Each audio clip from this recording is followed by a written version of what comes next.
講到日本深度旅行，我哋特別中意去一啲小島度探索。今集我哋就會嚟到位於四國香川縣嘅小豆島，係成個瀨戶內海最出名嘅離島。為咗深入感受小島嘅節奏，我哋喺小豆島逗留咗3日2夜。今集就會同大家介紹6個小豆島嘅行程，當中仲有一啲超冷門嘅景點推介俾大家。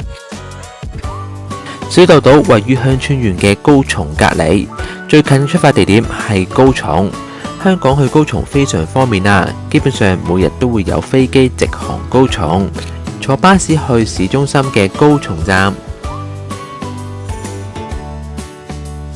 Hello， 歡迎返到嚟我哋嘅頻道。我哋最中意就係喺日本度捐窿捐罅，同大家尋找冷門嘅行程。快啲 subscribe 我哋嘅 channel， 展開日本深度之旅啦！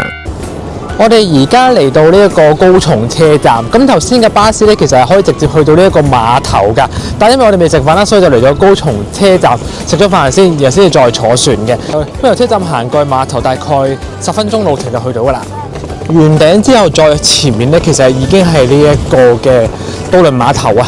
咁呢度其實係可以揸車上去嘅，所以如果大家本身喺4個字界遊呢，其實可以直接揸車上架船嗰度，咁就可以喺小豆島度揸車。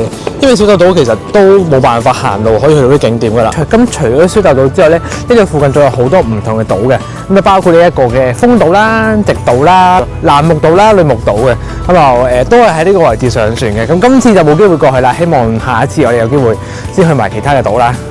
小豆島有幾個碼頭，最方便嘅碼頭就係土莊港，嗰度係最熱鬧同埋最方便㗎，亦都有好多嘅酒店喺附近。關於坐船嘅攻略可以參考我之前寫嘅 blog， 會有更詳細嘅資料，下面就會有連結。咁個船咧下層就係泊車嘅，咁所以如果揸車就喺下面就泊低佢啦，個人都係可以上嚟上面嗰度坐嘅。咁我哋就而家就上2樓啦，2樓就可以有呢個客室嘅。有呢個喎，小維修喎，呢個係小維修號嚟喎。其中一架開去土莊港嘅船呢，就採用呢個小外秀嘅主題。咁由呢度去土莊嘅船呢，就大概1個鐘頭就有1格嘅。咁我哋就會買咗呢個來回飛，就2600 yen。張飛係可以7日之內用完，坐去土莊呢，就大約1個鐘頭船程。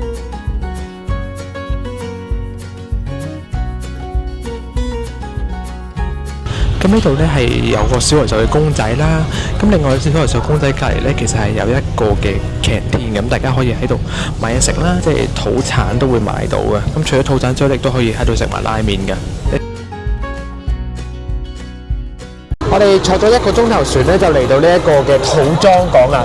我哋終於嚟到小豆島啦。咁嚟到之後咧，就見到後面有好多車啦。咁呢度係準備上船離開㗎。咁發現呢度原來除咗去高松之外咧，仲會有船去呢個岡山啦，同埋去呢個豐島㗎。咁後面咧就會有呢一個售票處啦，然後前面有呢個觀光遊客中心嘅。而我哋嘅酒店咧就係後面嗰座。咁我哋喺呢個小豆島咧係會住3日2夜㗎。第一晚我哋會住後面呢一間嘅 Okido 嘅hotel，咁相對就可能因為近碼頭咧，就唔會話特別豪華嘅。咁但係聽日嗰間咧就會好少少嘅，所以大家咧就唔好咁快離開條片住啦。後面會介紹埋另一間嘅酒店嘅。酒店喺2026年嘅時候會全面翻新，所以就唔多介紹房間啦。因為我哋而家咧係可以啱啱好望到嗰個晚霞啦，睇唔到日落啦，因為已經日落過咗啦。咁呢個對出就係嗰個碼頭啊，頭先嗰個碼頭。咁呢個就頭先嘅酒店入口啦，中間咧就有間餐廳嘅。咁啊，再隔離咧就係呢一個嘅島湯啊，我哋嘅專屬溫泉。土莊港附近嘅餐廳夜晚基本上都閂晒門㗎，所以我哋就喺酒店下面嗰度食飯。第2日一朝早，我哋就去租車公司攞車。成個小豆島有3間租車公司，但得 Oris 呢一間係可以俾國際車牌嘅朋友租車。我哋因為太遲 book 嘅關係呢，所以淨係租到1日。小豆島上面呢就冇公路嘅，基本上揸車都好舒服。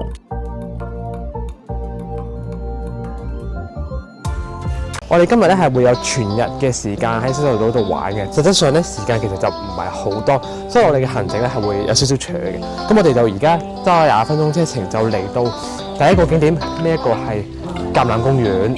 嚟到呢一個嘅小豆島橄欖公園咧，第一件事會諗起咩咧？魔女宅急便。咁魔女宅急便係做咩㗎？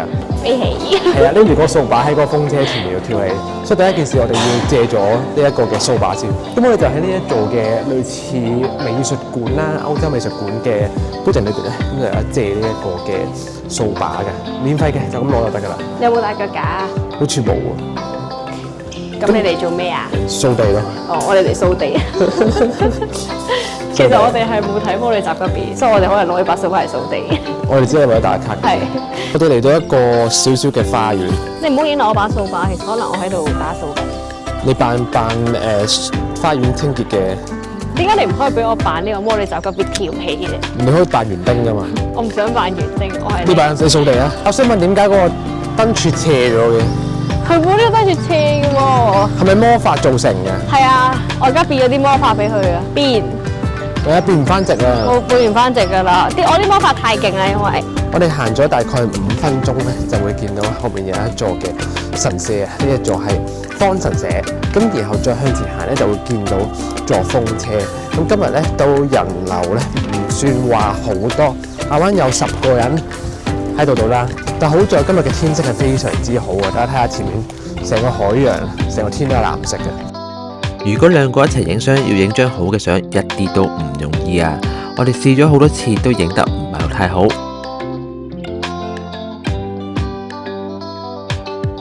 其實有好多位都可以影相嘅，咁有啲人會喺下面影啦，有啲人會喺側邊影過去啦。即係要影相都唔係好容易嘅，所以咧大家要即係禮讓下啦，同埋揀個好嘅位。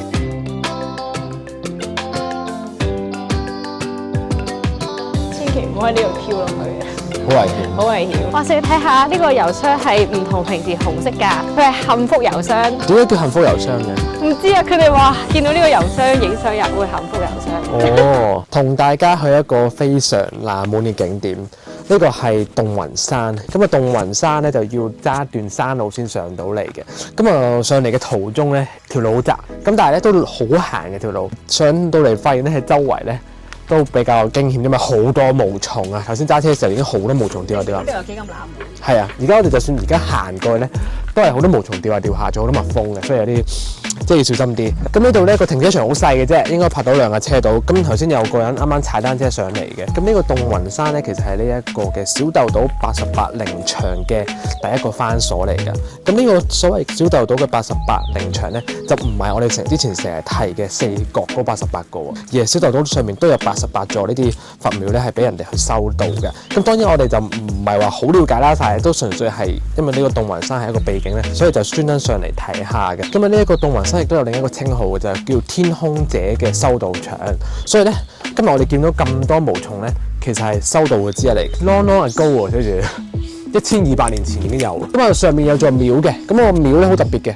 其實佢喺一座山嘅下面嘅，咁呢度都成海拔400幾米嘅。咁其實呢度有個牌寫住嘅，咁啊前面咧其實就有個觀音寺嘅奧之院，係啊，跟住呢度咧有個基石山啊，就係頭先我哋再行上去嘅啫。咁可以陣間去埋嘅就係頭先我哋泊車嗰個位，再上多少少。呢個神秘嘅之處就係咧，佢啲太陽光射過嚟，係點好似個觀音像咁，所以就叫洞雲山。哦，我上次咪同你講過嗰個咯。就係呢個嚟㗎。係啊，就係夏至觀音咯。但我哋今日睇唔到。其實今日睇唔到。好。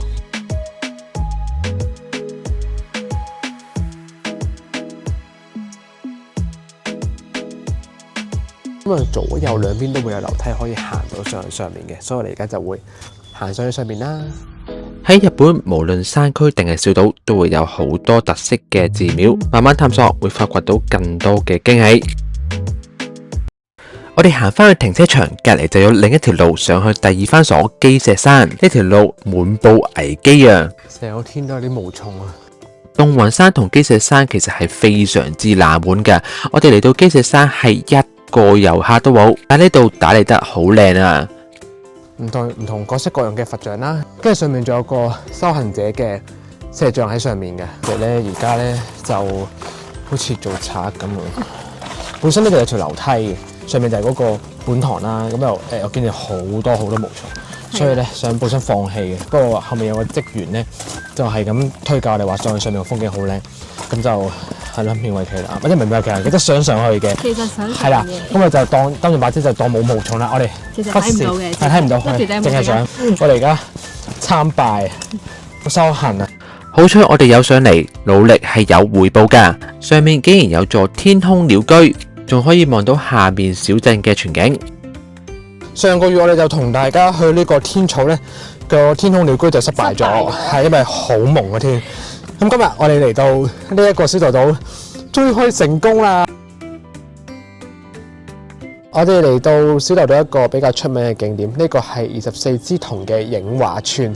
咁其實佢係一套以前嘅小説改編嘅電影拍攝場地嚟㗎，咁啊製作咗一個好懷舊嘅電影村，咁我就可以入去影下相啦。咁其實都係啲好懷舊嘅地方嚟㗎，咁所以可以好盡情咁打卡嘅。咁啊一嚟到就已經好特別嘅地方就係呢一個嘅巴士站啊！個巴士站已經係有兩個嘅木桶嚟，係木桶做成嘅一個。即係休息位要買飛嘅，因為俾呢一個嘅入場券啦，就係900yen一個成年人嘅欣賞。邊入到嚟咧就會有條人造嘅小河喎，仲有條橋可以過橋添喎。下面好多魚嘅，你想唔想餵魚啊？可以餵魚。真係喎，可以餵魚。呢度見到一個好懷舊嘅油桶，但係咧係假嘅，因為個油桶其實係封咗。如果想知道呢套24支筒係咩電影咧，可以嚟到呢座 building， 因為裏邊咧係真係一座戲院嚟嘅，一座懷舊嘅戲院。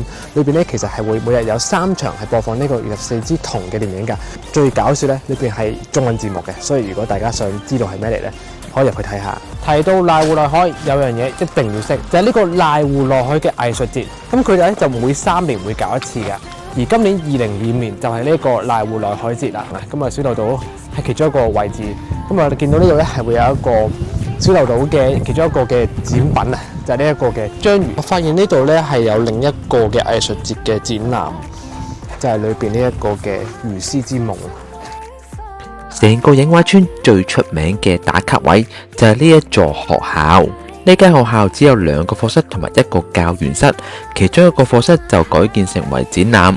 呢間學校除咗懷舊之外，亦都展示咗鄉村學校嘅感覺。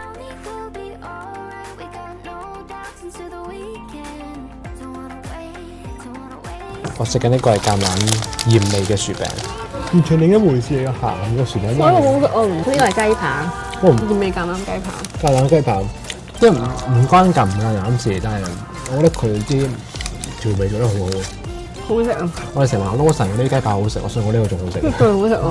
今朝小豆島啲熱門景點咧，好多時都係集中於小豆島嘅西面啦，同埋南面嘅。咁而家咧，我哋嚟到小豆島嘅東面，因為呢度有個非常之冷門嘅景點——天狗岩丁場啊，係一個非常之特別嘅地方嚟㗎。咁咩叫做天狗岩丁場咧？其實丁場咧，即係指呢個採石場嘅意思啊。咁小豆島咧，其實係一個充滿石頭嘅島嚟嘅，所以成個日本好多嘅建築嘅石頭咧，都係嚟自呢一個嘅小豆島嘅。其中一個最出名嘅建築咧，就係呢個大阪城啊。咁大阪城嘅石頭咧，好多都係嚟自呢一個嘅天狗岩丁場嘅。最出名咧就係前面嗰嚿好巨型嘅大石啊，因為呢個大石咧就係當年人工切割啲石過去呢一個大阪城嘅時候遺留下來嘅遺址啊。日本自駕遊嘅時候，好多時都會見到唔少嘅展望台，攰嘅時候可以泊低架車休息一下，望下風景，感受一下慢活。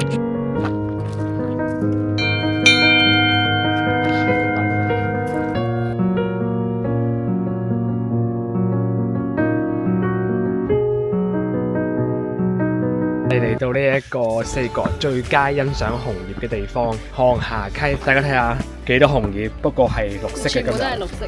大家睇下，全部都係紅葉嚟呢度。即係如果紅葉期嚟咧，應該係會超級靚。但可惜而家係4月，咁所以呢個項下溪咧有2個方法嘅，一個就係搭纜車啦，另一個就直接揸車上。而我哋咧就選擇搭呢個纜車嘅。咁搭纜車嘅地方咧就係呢個鴻運亭，就搭上去大概5分鐘到嘅啫，咁就每12分鐘就有一格㗎啦。單程就1300 yen， 來回就2350 yen。紅葉期嚟嘅時候咧，呢度嘅車係會更加密嘅，差唔多每6分鐘就有一格嘅。咁當然而家唔係紅葉期咧，所以應該人流就會少好多。頭先本來咧後面係有另外2個人嘅，但係佢哋好似上唔切車，所以而家架纜車得翻我哋2個。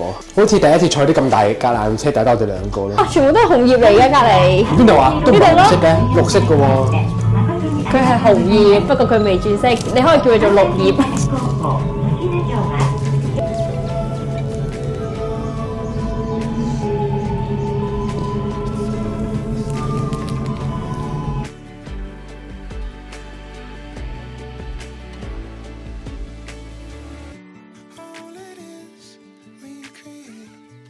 上到嚟呢個航霞溪咧，因為我哋時間唔多，咁我哋淨係揀幾個特別靚嘅地方同大家影相。咁咧呢度出到嚟咧就會見到有餐廳啦，亦都有鋪頭嘅。嗱，你可以借把遮出去影呢個彩虹相。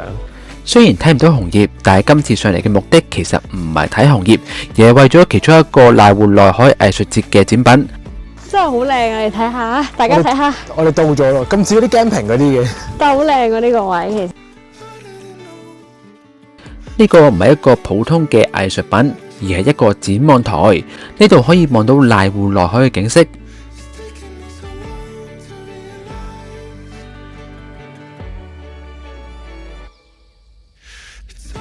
我哋嚟到我哋今日自駕最後一個嘅行程啊，就係呢個天使之路。好多人啊，呢個其實係一個連島嘅沙洲嚟嘅，基本上每一個嚟小豆島嘅人都會嚟㗎啦。咁但係一定要注意嗰個潮退時間，即係唔係全日都可以行到咯。即係好似之前我哋去芝林島嘅時候就失敗咗啦，行唔到。咁今次嚟到希望可以成功啦。哦，都唔係好長啫條路，3分鐘過到去啦。咁啊，全長大概。佢話500米喎，但係呢度有500米咁長咩？呢度100、200米到嘅喎。好似係同心愛嘅人拖住手行晒全程咧，咁就會幸福啦。所以你拖住手行嘅，後面其實係有酒店嘅，咁啊我哋今晚係會住其中一間嘅酒店，我唔知邊間啦，今晚再同大家介紹。呢度附近都非常之多遊客，都係估唔到小豆島係咁熱門嘅。過完呢一個天使之路咧，就會嚟到呢個鐘乳島啊。咁鐘乳島咧，其實都幾大下嘅，因為一路去到前面咧都係成個島嘅範圍嚟嘅。咁中間有啲沙灘啦，咁有啲人係會喺邊行過去嘅，不過就有啲危險，所以就量力而為啦，就注意安全。你記唔記得我哋喺香港都有呢個天使之路？我哋有咩？有啊，西貢咯，西貢咪有個連島沙洲咧，嗰個橋咀都嗰次落雨啫，嗰個長過呢度嘅，嗰個橋咀洲咪嗰個西貢海藝術節咯。而家我哋同大家行山，嚟到呢一個嘅戀愛之丘啊，唔係 sorry 講錯咗，係呢個約束之丘，戀人的聖地啊，約束之丘展望台。上到展望台就可以睇到成條天使之路嘅景色。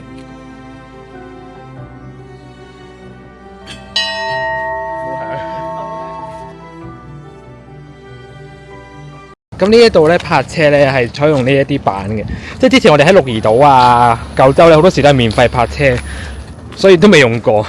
我哋研究下先。哇！咁快我哋嘅一日自駕遊就要結束，還咗車之後，我哋就要拎住個篋步行去酒店。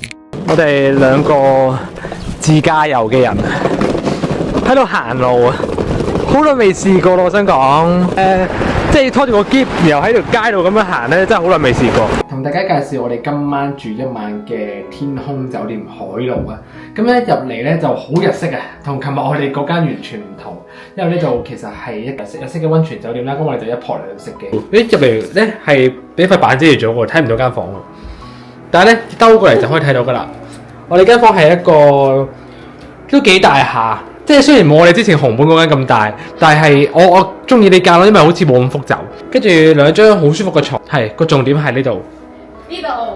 呢度係竟然係望住天使之路㗎，但係望住咁靚嘅風景，真係住一晚真係完全唔夠咯。其實應該琴晚都住呢間咯。有個人同我哋一樣，好中意住一啲海邊嘅酒店，雖然景色唔係好華麗，但係坐喺度吹下海風，真係好 chill 啊！